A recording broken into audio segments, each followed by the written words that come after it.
the basic provision so far as relevancy is concerned, so far as relevant is concerned, the provisions are section 6 to 55, and section 5 says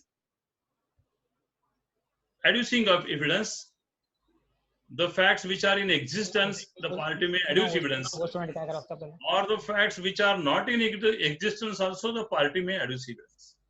So the definition says one fact is said to be relevant to another when the one is connected with the other in any of the ways referred to in the provisions of this act relating to the relevancy of facts. Now, while observing this definition, it is necessary to observe the basic concept. One of the basic concept is relevancy and admissibility. One fact may be relevant, but at the same time it shall be admissible to accept in evidence.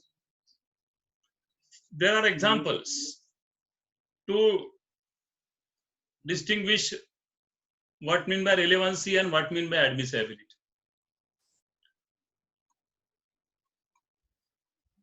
Now, section 25 of the Indian Evidence Act.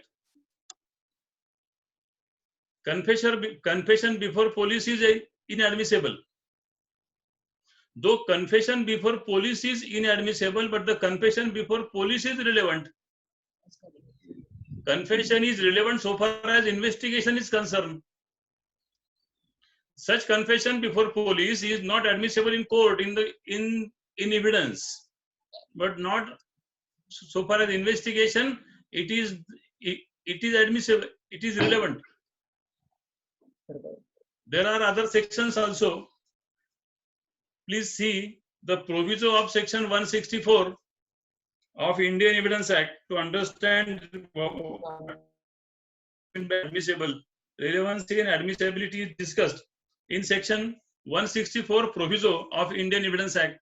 At the same time, it is my request to all the respected participants, please, you have to see the proviso which is mentioned in Indian Evidence Act. Section 146, I am reading. Provided that in a prosecution for rape or attempt to commit rape, it shall not be permissible to put questions in cross-examination of the prosecutrix as to her general immoral character. Though general immoral character is relevant but not admissible. So this is the difference between relevancy and admissibility. There are more provisions. Section 122 says about communication during marriage. Section 124 says about official communication. Section 125, information as to commission of offense. Section 126, professional communication. Section 127 says about, section 126 apply to interpreters also. Section 128, privilege not waived by volunteering evidence. And section 129 of the Indian Evidence Act says about confidential communication with legal advisors. These all are example to distinguish relevancy and admissibility. Though the facts are relevant, which are mentioned in this section, are the facts which are comes in the ambit of purview of these sections. But this section itself says that though they are relevant, but they are not admissible. And these are the embargoes. These are the bars. I just refer this section. I am referring all these sections once again because I know that it is necessary for me to refer them once again. I have referred section 25, 146 proviso, 122 communication during marriage, 124 official communication, 125 information as to commission of offense, 126 professional communication, 128 privilege not waived by volunteering evidence, and section 129 confidential communications with legal advisors. So these are the provisions. Please understand this bunch. Best example is the proviso of section 146 of Indian Evidence Act. to bifurcate what mean by relevant and what mean by admissible. So when adducing evidence, we must know the exact difference between relevancy and admissibility. There are various facts comes before us. While performing our duty, witnesses are before us. They are stating their facts by way of deposition. We are conducting chief examination. We are conducting cross-examination of the persons who did not support the case of prosecution. We, as per the permission of section 154, subsection 1 of Indian Evidence Act. And at this time of cross-examination, we are using all the relevant sections. Time of cross-examination, we are using section 141, 142, 143 for leading question. We are using section 146. We are using section 145. We are using section 155. So these are the sections under which we are conducting our cross-examination. At the same time, the defense counsel also conducting cross-examination under the same sections. So these are the sections under which cross-examination is taken. Manners of cross-examination, chief examination, though given under section 137 and 138 of Indian Evidence Act, but so far as practical aspect is concerned, it is necessary to go through these sections. We are at relevancy and admissibility. In fact, we are at the definition of relevant. Hence, we are observing relevancy. As we are observing relevancy, at the same time, we shall have to observe what mean by relevancy and admissibility. What is the distinction in between relevancy and admissibility? So these are the provisions under which we can say that though the facts are relevant but not admissible, understand in evidence. Admissibility so far as evidence is concerned, admissible in evidence. So evidence word is very significant so far as admissibility is concerned. The relevant fact must be admissible in evidence. Then only we can adduce it, and then only the court can accept it in evidence.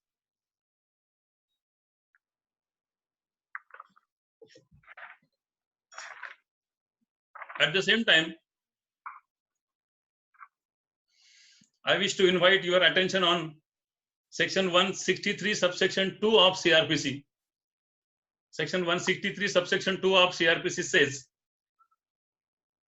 no police officer or other person shall prevent by any caution or otherwise any person from making in the course of investigation under this chapter any statement which he may depose or make of his free will. So when the investigation of any offense is going on,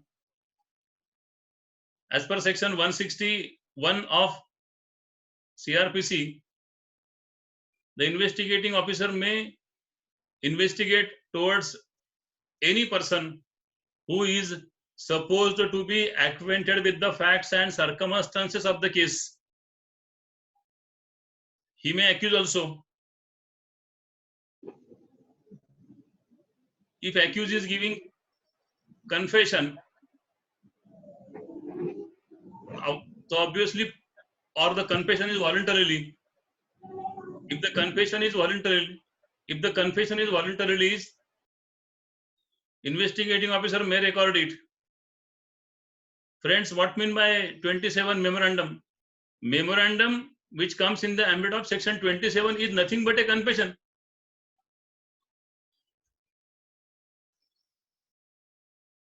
Only confession is inadmissible in evidence. But the fact discovered by way of the confession, the fact discovered is admissible. This is the difference between relevancy and admissibility. I am discussing the difference. This is the clear sense to say what mean by relevancy and what mean by admissibility. So along with this section, just I discussed with you of Indian Evidence Act. At the same time, one should know section 161 subsection 2 of CRPC and section 163 subsection 2 of CRPC, as well as section 27 of Indian Evidence Act. So memorandum of the accused memorandum of the accused, which comes in the ambit of section 161 subsection 2 of CRPC. So also section 163 subsection 2 of CRPC. Now I am discussing with you one important section for relevancy and admissibility, section 136 of Indian Evidence Act. Section 136 of Indian Evidence Act is very significant to understand what mean by relevancy and what mean by admissibility and what is necessary for the magistrates and courts. Section 136 says, judge to decide as to admissibility of evidence. Judge to decide as to admissibility of evidence when either party proposes to give evidence of any fact. The judge may ask the party proposing to give evidence in what manner the alleged fact, if proved, would be relevant, and the judge shall admit the evidence if he thinks that the fact, if proved, would be relevant and not otherwise. This section is very important so far as our duty is concerned, so far as conducting of chief examination is concerned. So also cross also. While conducting chief examination, we people must know the importance of this section. As we are discussing relevancy, admissibility, section 6 to 55, there are various sections just I discussed with you, but at the same time, the basic section, the core section, the important section, the significant section is section 136. I am reading this section once again, first para, which is very material. Now please see the two words may and shall, because may is there as well as shall is there. Why may, why shall? When either party proposes to give evidence of any fact, the judge may ask the party proposing to give the evidence in what manner the alleged fact, if proved, would be relevant. If it is relevant, at the same time, if it is admissible, then the word shall, the judge shall admit the evidence if he thinks that the fact, if proved, would be relevant and not otherwise. The fact, if proved, will be relevant and not otherwise. At the same time, admissibility also. When we are reading section 136, when we are observing section 136, when we are discussing section 136, at the same time, one should know section 11 of Indian Evidence Act. At the same time, necessary to go through section 11 also. Section 11.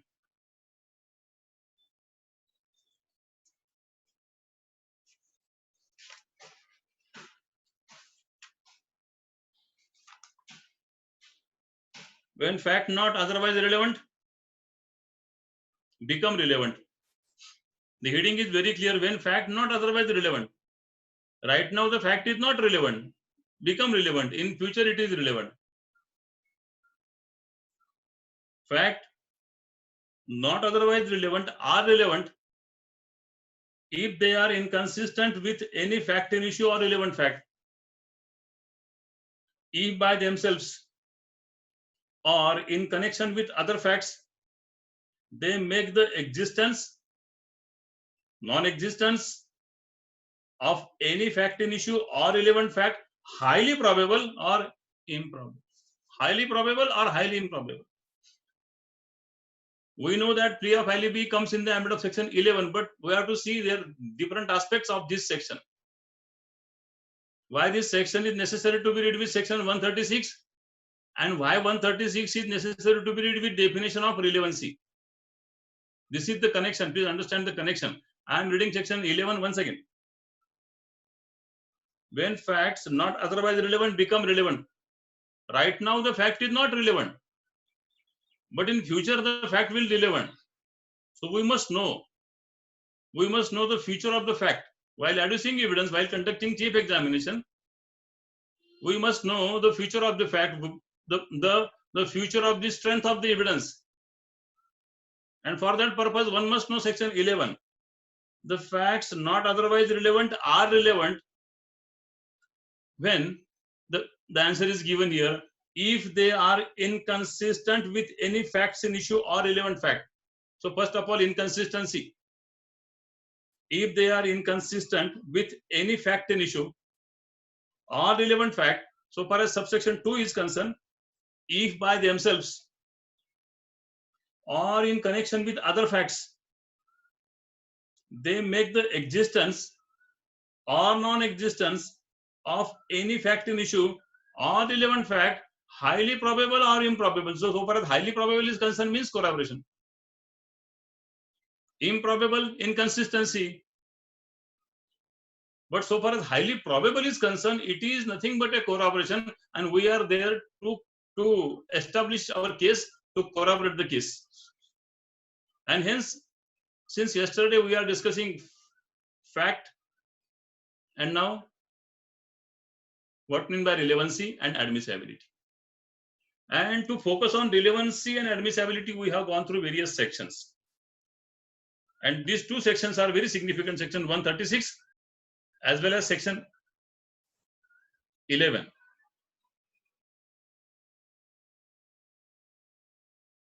As we are discussing relevancy and admissibility, I wish to share with you one judgment of Honorable Supreme Court, which is reported in AIR 1998, Supreme Court, page number 1850, AIR 1998, Supreme Court, page number 1850, Ram Bihari Yadav versus State of Bihar.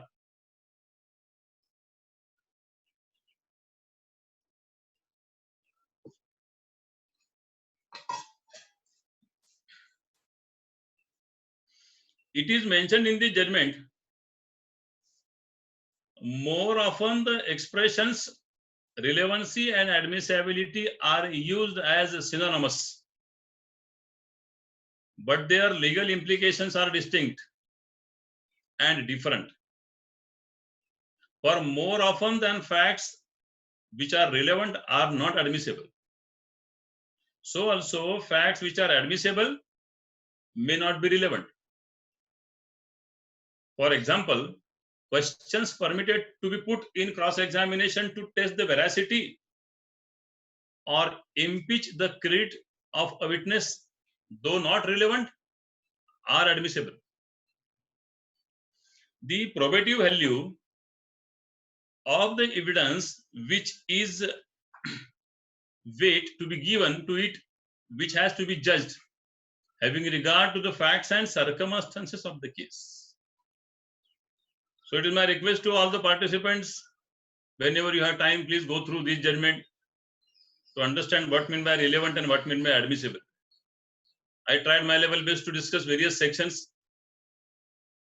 Significant part is once again I am just touching significant part. Proviso of section 146, section 136, first para, section 11, and the ancillary sections, section 25, section 161, subsection 2 of CRPC, and section 163, subsection 2 of CRPC. After the definition of relevant, we have to go through next definition, that is facts in issue.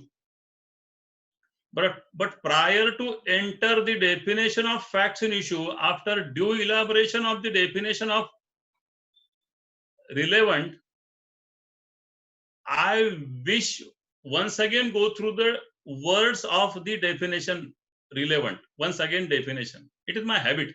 मला थोडी सवय आहे, मी ते वारंवार वाचत असतो. One fact is said to be relevant to another when the one is connected with other in any of the ways referred to in the provisions of this act relating to the relevancy of facts. So while observing the definition of relevant, one must know entire relevancy. One must know section 6 to 55, not only numbers. So what is mentioned in section 6, 7, 8, 9, 10, 11, 12, 13, 14, what it means? Since 55. Then only one can say that the person is the person having knowledge of relevancy. Mere definition is not sufficient. Definition is a definition given to say what mean by relevancy and then what mean by admissibility. Judgments are there. But one should know 6 to 55 in detail to understand this definition. And now we are going to observe next definition, which is also one of the significant definition of Indian Evidence Act. Facts in issue. What mean by facts in issue? Very important definition, facts in issue.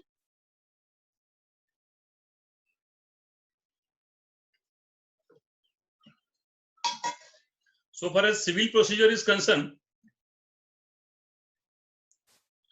when any suit or WS for the suit, then court is framing issues. Framing of issues so far as civil procedure code is concerned, which comes in the ambit of Order 14. Similarly, framing of charge,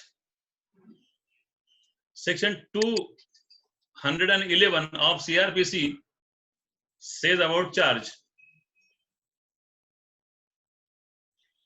How to frame charge? What are the necessary requirements to frame charge? And there are various sections. Section 211 to section 224, this is the bunch, says about various aspects of charge, alteration of charge, addition of charge, evidence of charge. Then section 218 says that more offenses, one charge. Section 220 subsection 1 says that if more offenses, same transaction, one charge. Section 219 says that 3 offenses, say similar, same kind, within 1 year, one charge. These are the different aspects. Though these are different aspects, but to understand this aspect, the mother section is the mother provision is provision facts in issue. So while conducting civil suit, advocate must know what mean by fact in issue, and while conducting prosecution, we persons must know what mean by fact in issue. Facts in issue.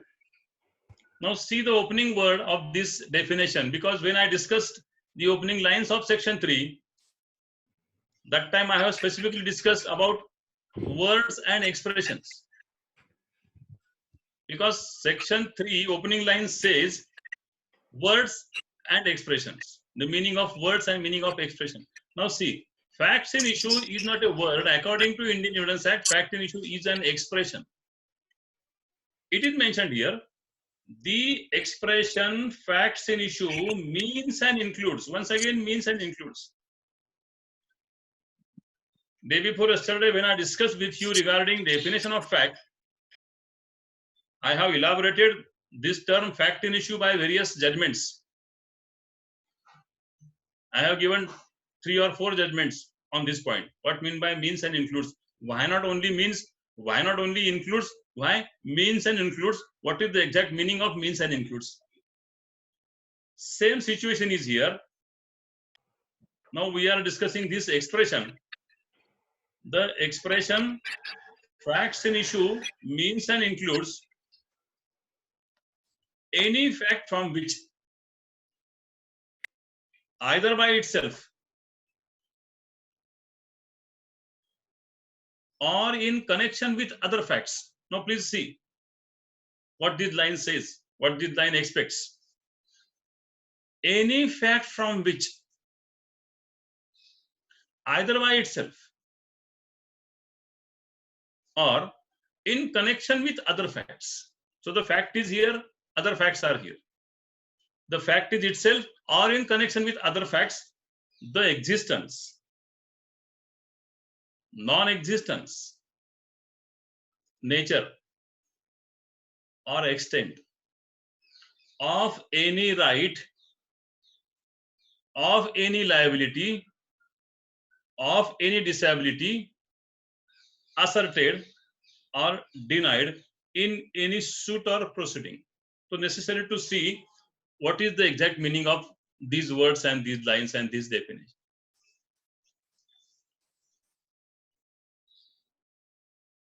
We have already gone through the definition of fact. Fact means anything, state of things, relation of things, capable of being perceived by the senses. Fact means and includes any mental condition of which any person is conscious. So it is necessary to understand this definition while going through the definition of facts in issue. Because facts in issue opening word says the expression facts in issue means and includes, now the opening line, any fact from which. So whenever word fact, one should know the definition of fact. Any fact from which either means isolate, either by itself or in connection with other facts. The existence of situation, non-existence, nature or extent. Please see, there are 4 words used by the author: existence, non-existence, nature or extent. Existence of right, existence of liability, existence of disability, non-existence of right, non-existence of liability, non-existence of disability, nature of right, nature of liability, nature of disability, extent of right, extent of liability, and extent of disability.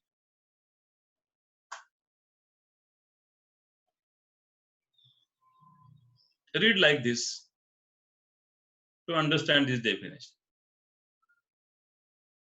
Any fact from which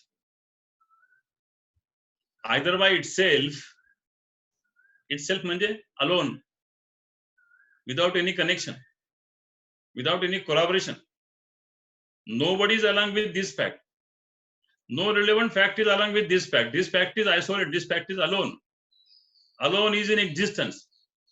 Any fact from which either by itself or in connection with other facts, the existence, non-existence, nature or extent of any right, liability, disability, either asserted or denied. Either asserted or denied. So existence of right is asserted, existence of right is denied, non-existence of right is asserted, non-existence of right is denied, nature's right is asserted, nature's right is denied, extent's right is asserted, extent's right is denied, non-existence right is asserted, non-existence right is denied, non-existence liability is asserted, non-existence liability is denied, non-existence disability is asserted, non-existence disability is denied, nature's right is asserted, nature's liability is asserted, nature's disability is asserted, extent right is asserted, extent liability asserted, extent disability asserted and denied. So each and every word having its own significance. How to read this definition is an art. Please develop the art. Because right, liability, disability are the basic 3 words mentioned here. Right, liability, disability. Right, either asserted or denied. Liability, either asserted or denied. Disability, either asserted or denied. Kashamade, in any suit or proceeding. So far as criminal matters are concerned, they are comes in the ambit of proceedings. If charge is denied by the accused, then prosecution shall have to prove its case by way of adducing evidence. We know it well. Day in and day out, we are doing the same thing. And hence, it is necessary to apply full mind on the definition of relevancy. I am reading it once again. The expression facts in issue means and includes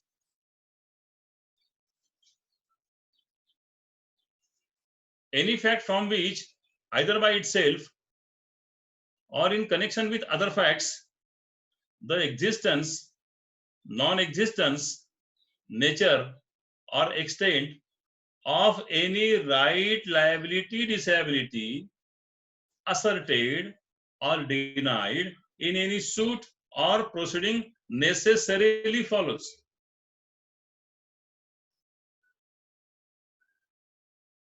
It is necessary to go through illustrations given below this definition.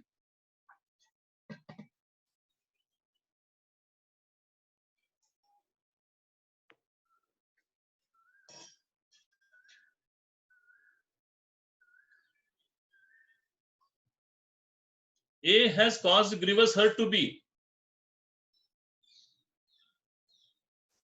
At the trial of offense, following facts may be an issue. So which are the facts may be an issue we have to ascertain. It is mentioned here that A caused grievous hurt to B. That A used sword to cause the grievous hurt, to grievous injury to B at his right shoulder. That the shirt of B was torn at right shoulder with blood stain. So whenever this situation is there, we have to observe section 7 of Indian Evidence Act. So far as this illustration, the shirt of B was torn at the right shoulder with blood stains. The reason of assault that A had received grave and sudden provocation from B. Whenever grave and sudden provocation, then necessary to go through section 335. If we are conducting case of section 326 or 325 of IPC, and if the assault is by grave and sudden provocation, then grave and sudden provocation is an exception. Though the exception is not mentioned in section 76 to 106 of Indian Penal Code, but at the same time one should know the grave and sudden provocation by section 335 so far as section 326 and 325 of IPC is concerned. But if the grave and sudden provocation is for section 324, then section 334, 334 of the Indian Penal Code. So these are the two sections, section 334 and 335, necessary to understand whenever there is a case of section 324, section 334, 325, 335, 326, 335 for grave and sudden provocation, whether the case comes in the ambit of exception of grave and sudden provocation. That A at the time of doing the act which caused grievous hurt to B was by reason of unsoundness of mind, incapable of knowing the nature of the offense. So whenever incapable of knowing the nature of the offense, in such state of mind, if the offense is committed, then one must know chapter 25 of the Code of Criminal Procedure. Unsoundness, unsound mind. And that is one of the exceptions, section as per section 84 of Indian Evidence Act. That is exception, and it is necessary to go through section 105 of the Indian Evidence Act. The burden is on accused, as per the famous judgment of Dahiyabai Chhaganbhai Thakkar versus State of Gujarat. We are using this judgment when the witness is supported in the course of chief examination and cross-examination. The witness admitted significant facts. Then what to do? In such situation, necessary to use judgment. Chhaganbhai Thakkar, State of Gujarat. This is very significant judgment. One more judgment on this point. Dinkar Sukhdev Dambre versus State of Maharashtra. Dinkar Sukhdev Dambre State of Maharashtra, this judgment also necessary to be read when the witness is when the witness is stating facts in the course of chief examination, and in the cross examination if the witness admits significant facts in favor of accused, then what to do? So it is the duty of the prosecutor that to use these two judgments for cross examination as per section 154 subsection 1 directly, or after re-examination which is given by section 138 of the Indian Evidence Act. So it is my request, please, I know that you know this judgment well because time and again we are discussing on this judgment, but even though it is my duty, as I am with you, I have to share this judgment to you. Please go through the judgment detail to use it. After the significant definition of fact issue, now next definition, document. Document means any matter